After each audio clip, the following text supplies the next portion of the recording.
To begin, where else but at the end? Dali is dead. His body rot, chewed by worms and gnawed by maggots. His liver heaves in a wriggling mass. His heart is a green sponge gorged with pus. His lungs turn to sludge as his offal rots, and a stinking slime oozes out of his guts. Then his putrefied corpse split apart, rent asunder by a mighty fart.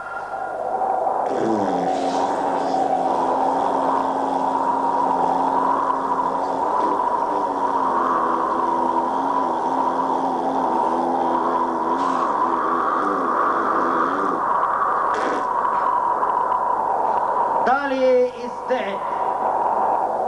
Dali is dead. Salvador Dali is dead. Dead. Dead. But wait. Dali cannot die. Salvador Dali cannot die. Dali is able to conquer death. Dali is destined to conquer death. Dali, the divine, genius sublime. And like the phoenix, from the ashes, Salvador Dali is resurrected. He is ascending into heaven to sit upon the right hand of God. For he is immortal and he is invisible. Paradise beacons. Rejoice! Rejoice!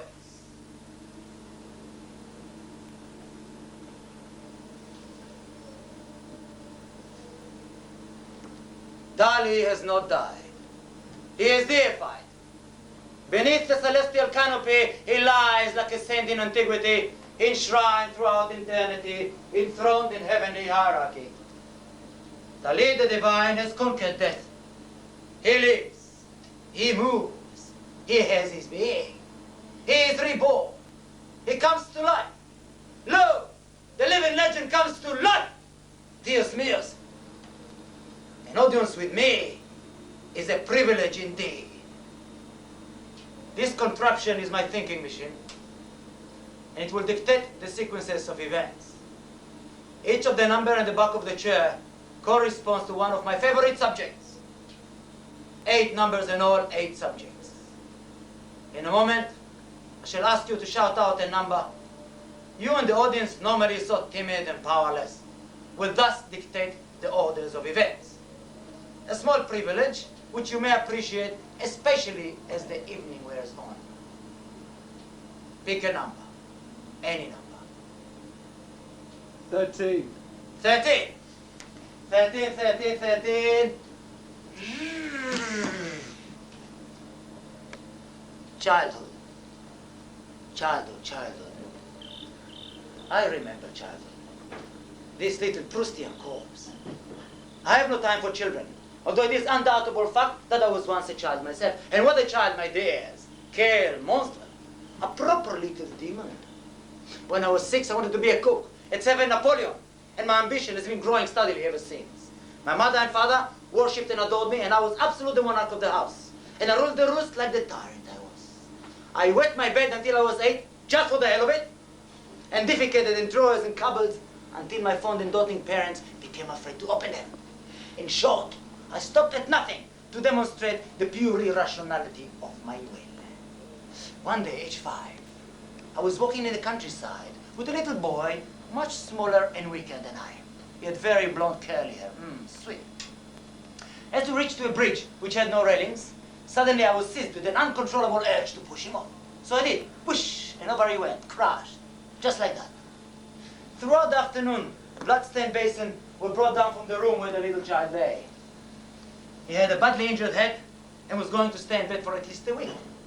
The general turmoil which the house was thrown put me in a delightful, hallucinatory mood. I don't recall having experienced the slightest feeling of guilt or remorse over this incident. Throughout the afternoon, I sat in the rocking chair, eating cherries. My father was a notary and one of the most esteemed men in Figueras, my own town. He also liked to think of himself as something of a free thinker, so I was sent to a local school, or had a drugged all the way. I read such a commotion that the shopkeepers came out on the doorstep to watch us go past. Thus it came to pass that I spent the first few years with the poorest children of the town. As a result, I came to consider myself as something precious, delicate, apart. My schoolmates would only come near me with the greatest misgivings in order to admire the lace handkerchief that bloomed for my pocket, or my new bamboo can adorned with a dog's head. One of my favorite tricks at school was to throw myself from the top of the flight of the steep stone step in the schoolyard.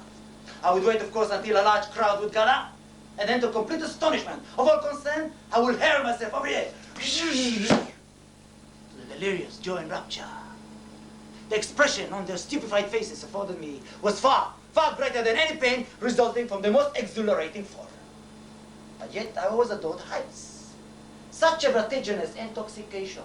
To be up there. Such a wonderful phrase that is. My first painting studio was right at the top of the house. I always tried to be at the top. Now that I am, I shall stay here until I die.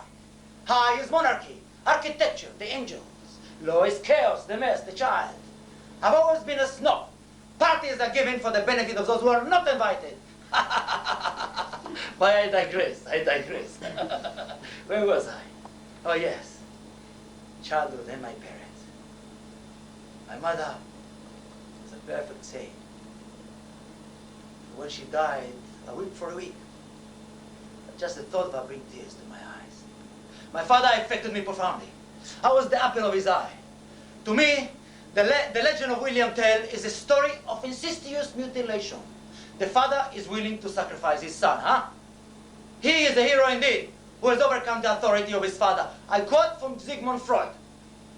Many of my childhood daydreams, you'll be glad to hear, were of an erotic nature. One in particular springs to mind. I shall reenact it for you. Every year, in our garden, the linden blossom were picked by local peasant women. One of the pickers was a particularly beautiful woman, and her proud and turgescent breast filled me with a wonderful rapture. To see them move beneath her blouse was almost unbearable joy. One day, I decided to set up a trap so I could realize one of my fantasies. I threw my diablo into a tree that was exactly opposite a small window round the back of our house. Shouting to the woman that my diablo got stuck in a tree, I ran into the house so I could see her retrieving the diablo from the vantage point of the window. On entering the little dark room, immediately I put on a cape and a crown, which I left in readiness. And of course I carried my trusty crutch, which by now became my constant companion. Looking outside, I was delighted to see that the woman was climbing a ladder and approaching the diablo fast. Exactly that moment, it came to my attention that there were 3 melons hanging from the rafters. A sudden inspiration overwhelmed me. Delicately, I placed the bifurcation of my crutch underneath the lower part of the hanging melon, pressing it with all the sentimental tenderness which I was capable. And acutely rheumatism drowned my eyes with tears. The softness of the melon exceeded all my hopes. Then I turned my glass upwards to glue it on the bosom of the woman. I could not see her breast very clearly. Their confused mess seen against the light only exasperated my unsatisfied libido. Soon the juice began to drip on me. I pressed my face beneath the melon, opening my mouth wide and reaching out my tongue, which was thirsty and dry with heat and desire. Then I looked at the melon, then at the window. Melon, window, melon, window, melon, window, melon, window, melon, window, melon, window, melon, window, melon, window. And exactly the moment she retrieved the diablo from the branches, so the melon broke from the rafters and flooded my body with warm, sweet, sticky juice.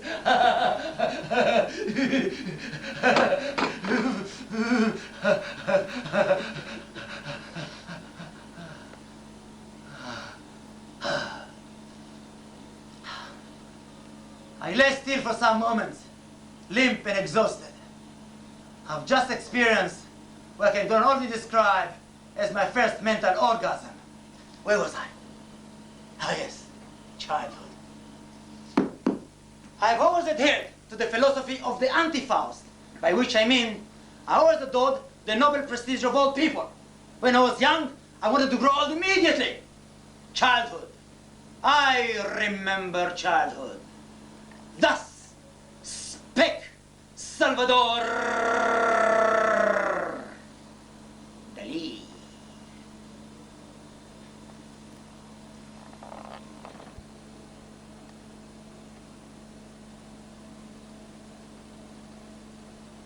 Pick a number, any number. 52. 52. 52, 52, 52, 52. 52! Dali, fetishes and phobias. This is a fairly lengthy section. Let me delve into the black hole of my fetishes and phobias. Ooh.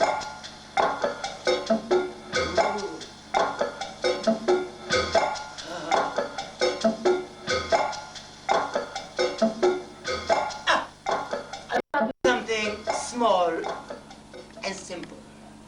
A little snail. I adore snails. One day, while eating burgundy snails, I saw a photograph of Sigmund Freud in the newspaper. And immediately, my visionary intelligence alighted upon the fundamental truth that Freud's cranium is a snail. His brain is in the form of a spiral to be extracted with a needle. Finally, I met Freud in London. Hitler has driven him there. Head across the courtyard outside the house where he was staying, South Hampstead. I saw his bicycle prompt against the railings, and attached to the seat of the bicycle, there was a red-hot water bottle. That struck me as strange enough, but imagine my astonishment when I perceived crawling along on the hot water bottle. Yes, you have guessed, a snail. Naturally, I told Freud about all this strange coincidence. Apparently, his only comment after I left behind my back was, "Typical Spaniard! What a fanatic!" Freud, I salute you. You are the first man on this planet to fully realize the enormous importance of the subconscious mind. Next we come to, cherries. I love cherries. The cauliflower have always struck me as being particularly fine. There's galactic forms in this magical world. Look for yourself, catch it, sir. Did you ever see such an explosion of energy? Such complete compression, huh? We have to cook it later. It's good for the farts. Next we come to... a shoe. Shoes are the objects in the world which are most charged with realistic virtues, as opposed to musical objects which I always try to represent as demolished, crushed, soft cellos of rotten meat. Next we come, my beloved crutch. We all have our crutches, do we not? What is an idea about the crutch, huh? First time I came upon a crutch as a child, I knew immediately that it was a very important moment in my life. I loved it and adopted it. It communicated to me an assurance and an arrogance which I had never been capable of until then. I loved it for its authority, for its mystery and mastery. Life without crutches is quite unthinkable. And every good Dalinian must have at least one. This particular old friend has all the power and potency of a magic wand. Spellbinding!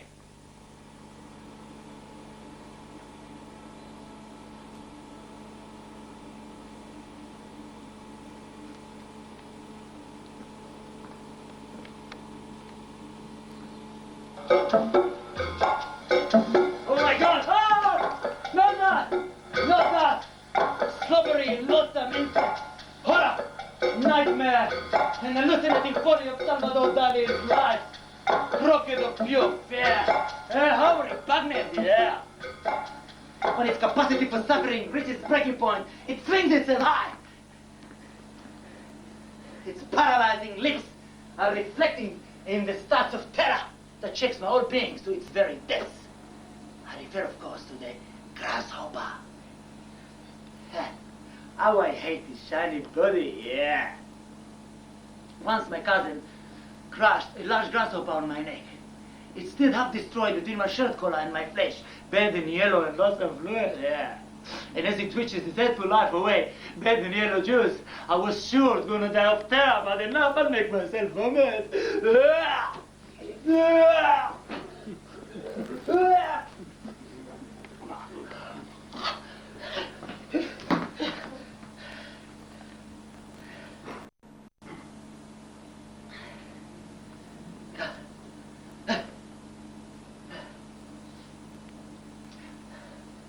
Next item in this strange agenda is altogether pleasanter. I refer, of course, to my mustache.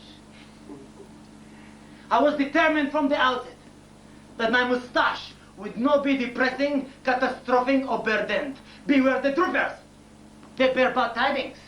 Poor Friedrich Nietzsche and Marcel Proust are excellent examples. No, Dali mustache will be lined thin, imperialistic, ultra-rationalistic, and thrusting upward towards heaven in vertical mysticism, like the spires of Gaudi's cathedral. My mustache is antennae, ultra-sensitive, atomic sensitive to the smallest change in temperature and atmosphere. And if you ask me how I keep it up, and the answer is with dates. Yes, dates. After eating a number of dates, I find my fingers with a perfect sticky consistency to put it in shape and fixing it in place.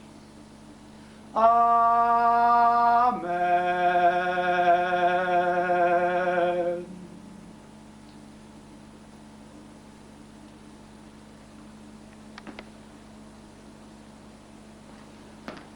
Anything mechanical, I totally abhor. Look at it. Clockwork, artificial, doomed to rust and rust. And now, and last but not least, I come to my beloved coffee jar. I love to pour warm, sweet coffee over my body.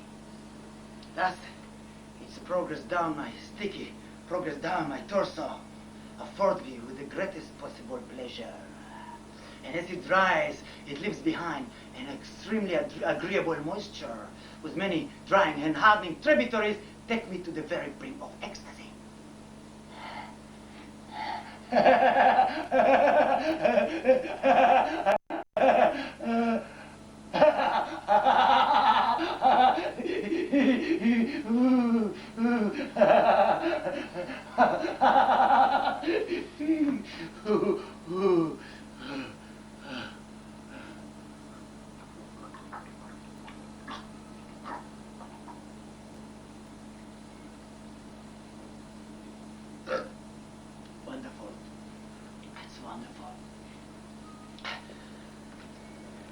My object with these objects is to render my fetishes and phobias visible and tangible. Thus, my subconscious mind made manifest.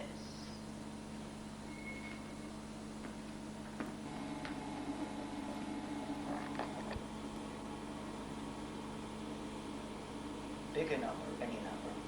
5. 5. 5 in the middle of the night. Well, we see what 5 says. 5, 5, 5, 5, 5, 5. 5, 5, 5, 5, 5, 5, 5, 5. 5! Wow! What a surreal number. 5. Surrealism. Surrealismo. Surrealistica. What is surrealism? Surrealism is thought's dictation in the absence of control. The mind is exactly like an iceberg. 9/10 of it is hidden beneath the surface. In order to explore surrealism, I must descend into the subconscious mind. And in order to descend to the subconscious mind, I must wear my deep-sea diving suit. The only other weapon I have to help me in the exploration of the great seabed is my famous paranoid critical method. Let me explain. This method allows me to adopt the delusion of the madman without myself succumbing into madness. This is obviously extremely dangerous. One can go easily too far, right around the bend. But yet I've never been afraid to experiment upon myself, for what I am but an explorer, the plumber of the depths. Everything is ready?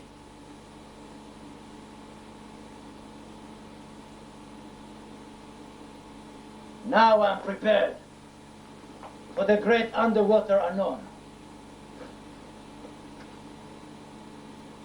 Reason will be left behind. Thought's dictation in the absence of control. Elliot, let the descent begin. Maestro!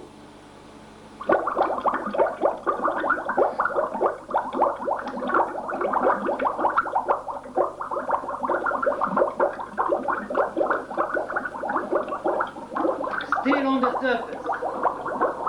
Quite superficial. Flotsam and jetsam. Suntan lotion, croak and crabs and empty bottles. Nothing coming up. Must rub my eyes. Make spots before my eyes. Candle, glass too thick. Go a little deeper. Try a little deeper. It's a goldfish ball, a lobster pot. Inside the lobster just like a telephone wires, Portuguese men of war, a wriggling squid. Nothing unusual. Go a little deeper. Try a little deeper into the weed, through the thicket, down among the dead men. Ah yes, now the pressure builds. Anarchy, anchovy, violent spaghetti, rock and a rock face, faces in the rock face. Yes, yes. Darker and deeper, darker and deeper. Crock and crumbs in empty bottles. Tin of sardine, up to Sardinia. Darker and deeper, darker and deeper. Anxiety and poverty and crime de monde. Anarchy, anchovy, violent spaghetti, rock and a rock face, faces in the rock face. Look at the seabed, what can I see? Napoleon fast size, roast leg of Hitler, Beethoven cranium, Matete, faces and faces, poetry and puberty. No, not this. Priests and cardinals, cardinal elements, clock and crumbs and empty bottles. No, not this. The curats are coming, hundreds of curats. I'll kick the curats up, I'll kick them up. 1, 2, 3, wall up. 1, 2, 3, wall up. Kick him. Kick the curat for Christmas. No, help me. I'm drowning. Help me. Help. A ship connect out, the size of my hand, balancing on your head. Can't you see the little? Look. Can't you see it, sir? A ship connect out, the size of my hand. Up. I'm suffocating.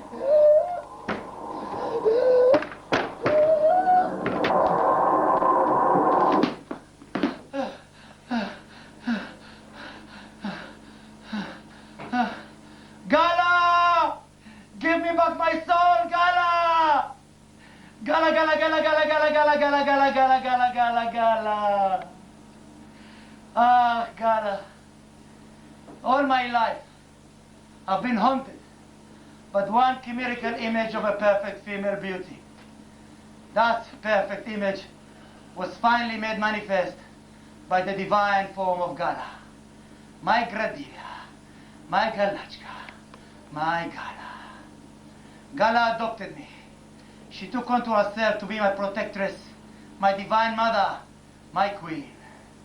Gala drove the forces of death out of me forever, and I did not go mad because she took over my madness. By signing my painting Gala Dali, all I did is to give a name to an existential truth, for without my queen, my twin Gala would no longer exist.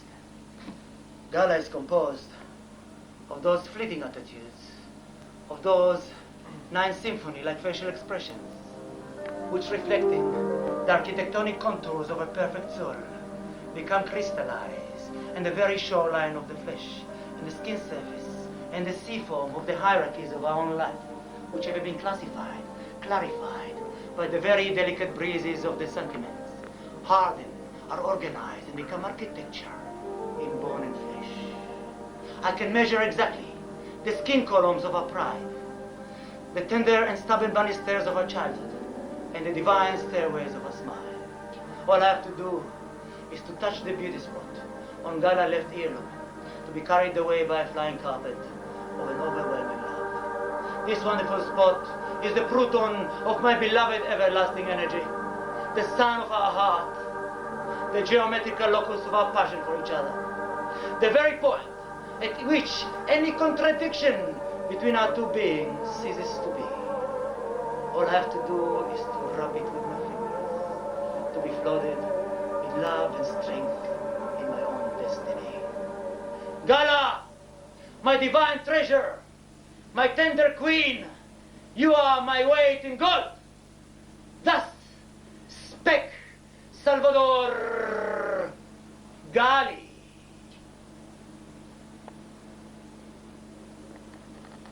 Did I ask you to shout out a number? But I'll take it. I'll take it. 69 is a good number. I like it. I'll take it.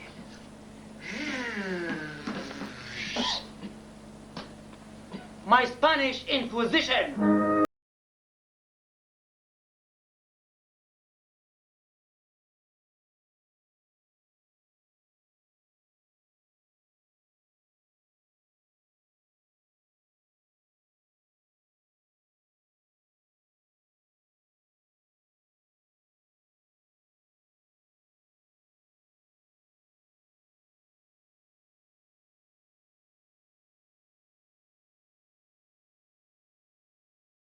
Afternoon in Paris of 1934. I am summoned by André Breton, the high priest of the Surrealist movement, to a meeting of that august body. I'm arriving with a thermometer in my mouth, pretending to have a flu. And also I'm wearing a considerable amount of jerseys, 6 in all, I think.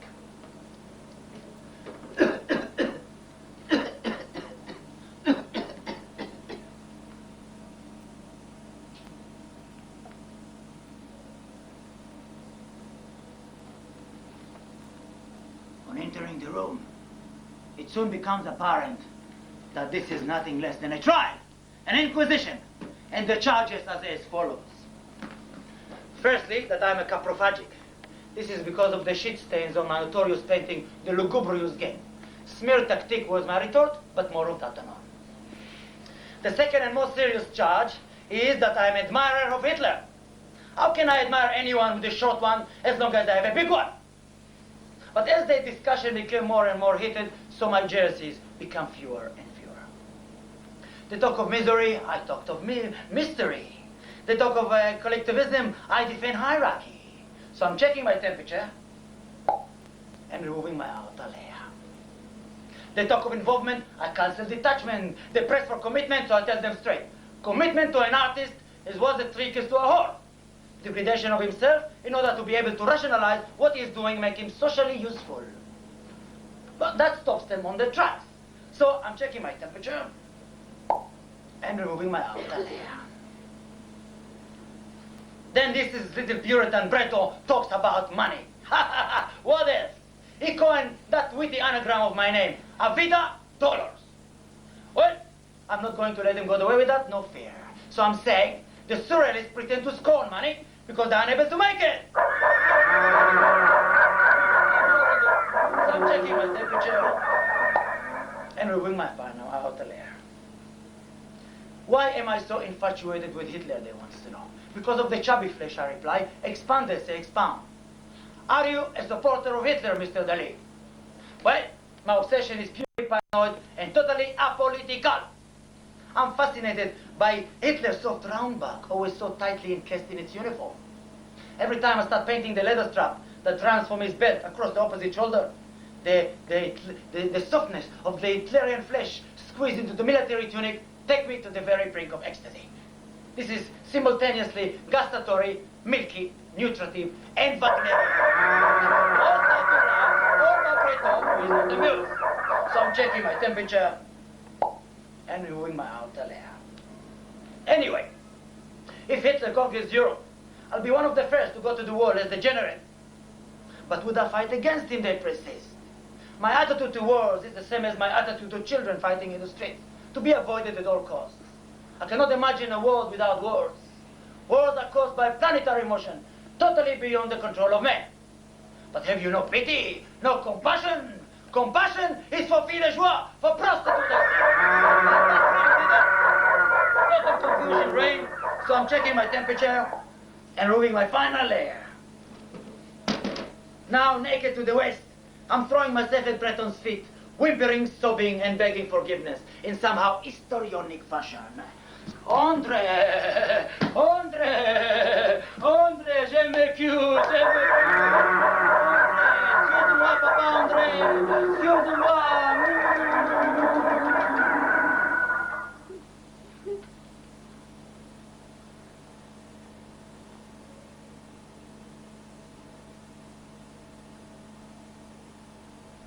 I am permanently expelled from the movement. Do I care? No. Why don't I care? Because I'm not a surrealist. I am Surrealism!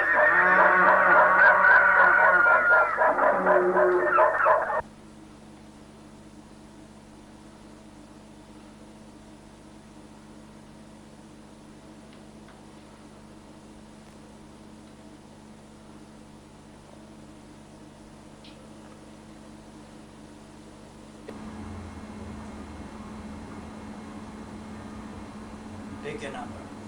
Any number. 44. 44! 44! Never had that number for a long time. 44.